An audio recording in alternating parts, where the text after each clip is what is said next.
Hello, hello, everyone. It's me, Arden Lee, and today I want to talk about what I have discovered in my experience is the number one block to people deciding to commit to their healing journeys, especially when they've become accustomed to a great deal of pain and suffering. So before I get into that topic, of course, if you don't know me already, I'm Arden Lee. I am the creator of the Repatterning Project, which is an 8-week course along with an online community that helps us to get back all those lost parts of ourselves and unfuck our heads from all the beliefs and conditioning that society has put upon us in order to keep us small, keep us from playing out at our full power and our full expression. So go ahead and check out the description box where I have left you a link to a PDF guide that you can download to learn a little bit more about the repatterning modality and what it is that we do. You can also check out the link to the Repatterning Parlor, which is a community I've created on Facebook. Free to join, just answer a couple simple questions, let me know you're serious, and you'll be able to connect with many other like-minded individuals who are also fostering their own personal growth journeys and looking to support each other and share inspiration and helpful tips. So the first thing that I want to talk about today, as I said, is I want to talk about what I have in my experience. What I have come to discover is the number one block to people really committing to going on a journey of healing. Now, when I committed to my journey of healing, it was about, late 2015 when I said, okay, I'm really going to stop my patterns, and early 2016 that it was almost sort of like a New Year's resolution that I was like, I don't know what this is going to look like, but I'm going to start doing it. And by October of 2016, I had written this sentence about what I had been going through on my healing journey that I had not anticipated, and what I wrote, and the reason I'm talking about this today is it came up in my Facebook feed, in my Facebook memories from exactly 2 years ago. And exactly 2 years ago, I wrote the following sentence. I said, becoming more embodied always sounds like a good idea until you realize it also means losing dissociation as a coping mechanism. And my ignorance at the time of how that was going to affect me in going on a healing journey was really kind of shocking to me, honestly. I think in a weird way I kind of had an advantage that I didn't realize how desensitized and dissociated I was. Or, I mean, I knew intellectually, I'm like, yeah, I'm totally desensitized, I can't feel a thing. But I guess I didn't know how much really intentionally working on my healing was going to bring all of that back. Healing is not all happy puppies and butterflies. It's not like all of a sudden, oh, you feel better. It really means digging in and bringing everything up. And so often the reason that we exist in these survival modes of depression and isolation and desensitization and dissociation, especially, is as a coping mechanism to cope with all of the pain that the world has put upon us. And it's interesting when you think about it. If you guys are familiar with the term learned helplessness, the best way that I can describe it, the way that I first read about it that made sense to me, is essentially there was this experiment done on dogs, an electroshock experiment done on dogs. Not very nice to go shocking dogs, but sometimes even worse when you consider what it means for us as humans. Essentially, if you shock a dog when it's in an open cage, it will run out of the cage because it knows it's being shocked and it doesn't want to be there anymore. But if you close the cage door and you shock that dog multiple times and it knows that it's unable to escape, you can then open the cage door and the dog won't go anywhere. You can continue to shock it with the cage door open and it will just stay there. And this really allowed, understanding that concept really allowed me to have a lot of compassion for myself, for why I didn't leave abusive situations before, whether those were abusive relationships or abusive work environments. And believe me, I've been in both. sometimes at the same time, sometimes with the same person.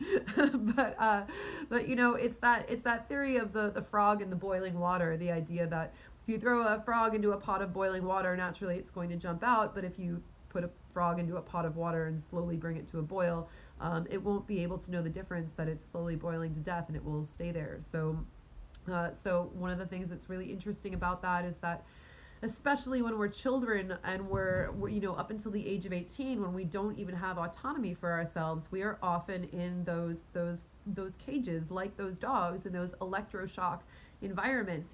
For me, it's almost literal, because I was enslaved by a custody schedule that demanded that I spend time with an abusive parent, and I couldn't leave when I was there, because I was a minor and my parent had custody of me. I suppose I could have tried to run away, but I didn't, because well, first of all, because of learned helplessness. I didn't leave the cage, even when I was maybe old enough to technically survive on my own, or maybe I could have gone to a friend's house or whatever. But looking back at that, I needed the cooperation, even within that abusive household. I needed the cooperation of my abusive parent to allow me to, do things like speech and debate tournaments or the school play, things that I wanted to do. So I fawned, by fawning, I mean, you supplicate to your abuser in order to sort of bargain with them or negotiate with them. And there were still a lot of things as a teenager that I wanted to be able to do. So I behaved myself, so I didn't run away, because also I knew I was going to get sent right back. So we make these choices to stay in these environments where, because we don't know that we're really capable of leaving them. And even into adulthood, this carries on, and we keep, whether it's work environments, whether it's relationships, we really, until we understand learned helplessness, when we understand learned helplessness, it's really helpful, because then we start to be able to see where the cage doors are actually open, even though in our brains we're not thinking that immediately. And I've had situations since I learned about learned helplessness where I've been like, oh, what do I do with this? How do I navigate this? How do I solve this? And I'm like, wait a minute, I can just leave. I can just leave this church. I can just leave this community. I can just leave this friendship. I can leave anywhere that I don't want to be. And now it's wonderful. I'm great at leaving. But if you're someone who's not great at leaving, then the problem with starting off on a healing journey is it means that that starting to feel things, cultivating your emotional self-mastery and cultivating your energetic discernment, so you can tell when things feel good or bad, so you can know whether you want to leave or not, so you can start setting your own boundaries, means that for a time you're going to, this is where I was 2 years ago making this post on Facebook, saying that becoming more embodied always sounds like a great idea, until you realize that it also means losing dissociation as a coping mechanism. It means that all of a sudden, I have developed a coping mechanism to deal with these electric shocks that I'm getting in my cage. Essentially, as a human, I'm in all of these environments that are unhealthy and toxic for me, and getting out of those environments, especially when I lived there in New York, I was in these really, really toxic environments.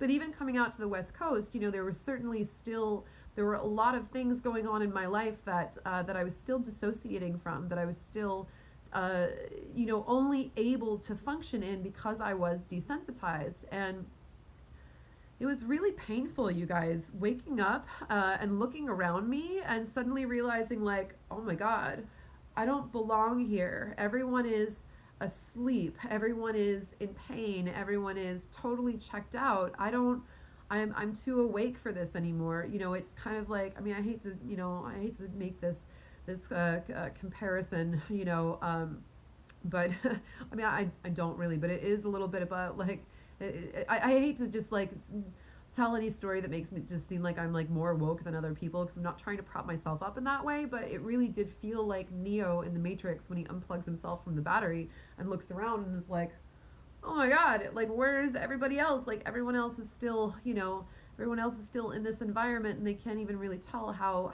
toxic it is, or how much, everyone is just checked out. Everyone is just, is just looking around me in some of the places that I was existing and being like, these people are not making conscious choices, even as recently as like a month ago, there was a room of people that I walked into in a certain corner of my life, and I said, it was the day of Christine Blasey Ford's testimony at the Kavanaugh hearing, and I was like, hey, did everyone watch the hearing today?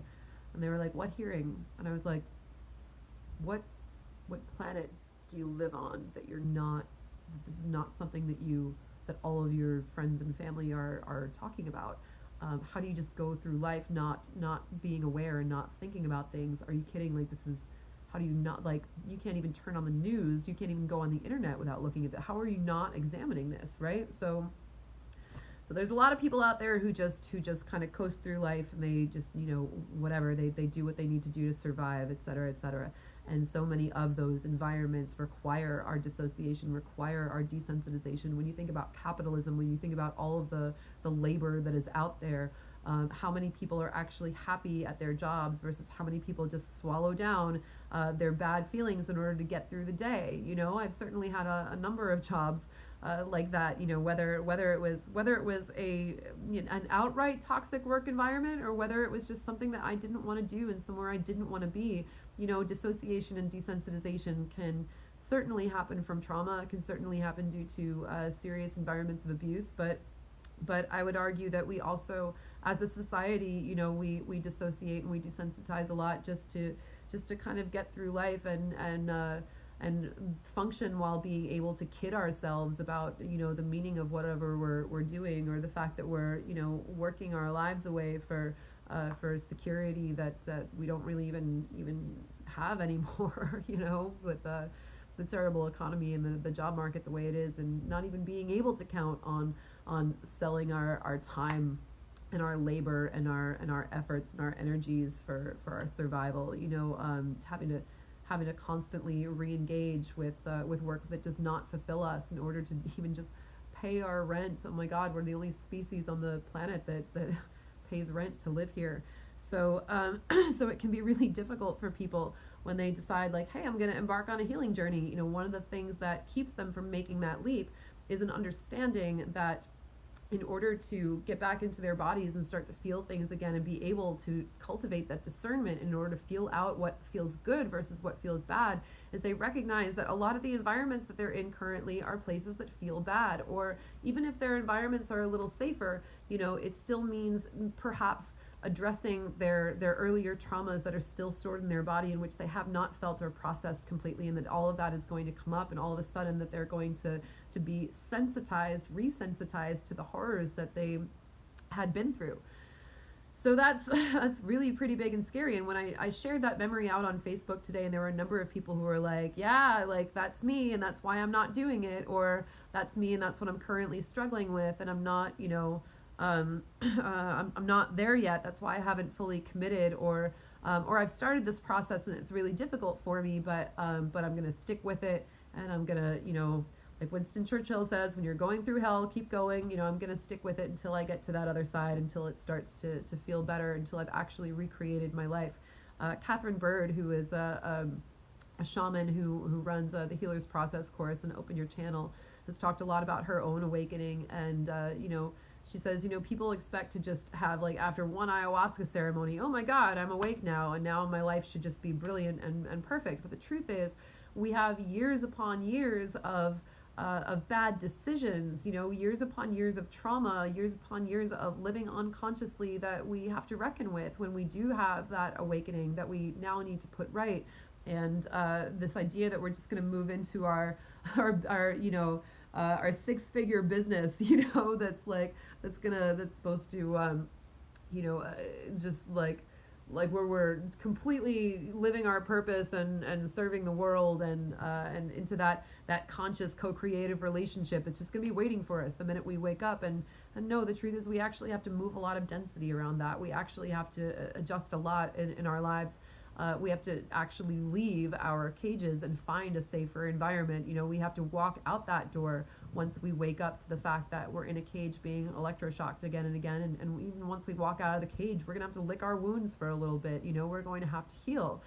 And as they say, you got to feel it to heal it. So this is, in my experience, the number one fear that really keeps people really holds people back, because on some level, whether consciously or not, they understand that their current circumstances, were they to heal themselves, would no longer be tenable, that they would not only need to give up, but they would be called to give up so many of the things that they use to survive nowadays. Whether it's that toxic relationship that you're holding on to out of attachment, whether it's that job that you're holding on to out of security, whether it's your family members, whether it's whatever environment you're in, your social circles, etc. Whatever. If you suddenly start feeling the weight of what your environment really is, and you're not just coasting, going through your life anymore like that, then that's it can be intimidating. But you know what? The cool thing about it is that once you learn to leave that cage with that open door that you're stuck in, you can leave any cage. So it really is worth it in the long run. And I hope you got something out of this, and I hope that's a useful concept. And I hope that I can assure you that it really is worth it in the end. Certainly, it's ideal if you can clear out that amount of space, to be able to process or whatever. I certainly wish that I had I certainly wish that I had the resources to just put a timeout on my life or whatever to undergo my own healing journey. As it stands, I live alone, and throughout the last two and a half, 3 years of healing, I've been single, I've been unpartnered, I have no one else supporting me. I live alone, I pay rent by myself. I have a very supportive family I can go stay with if I need to, but I didn't ask them for any financial support during this process. I really tried to really did my best to keep everything going, and that was also in the middle of completely revamping and rebranding my business and everything too. So my healing journey was really a hustle, and if you had told me at the start that it was going to take all that from me, boy, that would have been daunting. So in a way, I was very lucky that I didn't realize just how desensitized and dissociated I was, and just how much I was relying on that for the way that my lifestyle was at the time. Now things are a lot better. Things are, I can really discern which environments are right for me. Sometimes that means I go for a long time without leaving my house, but at least I'm happy where I am, and I know I'm making a conscious choice about it. And I know that when when that time comes for me to leave and have more adventures, I feel quite confident that I will be able to select the environments that are healthy for me. Again, thank you for watching, and do go check out our group. Check out the Repatterning Parlor on Facebook, especially if you're someone who is looking to make that leap, and you're afraid of having that fear. It really does make a difference having a supportive community around you, and so that resource is there for you. I definitely invite you to go and use that. So I hope to see you there, and I will also see you in the next video.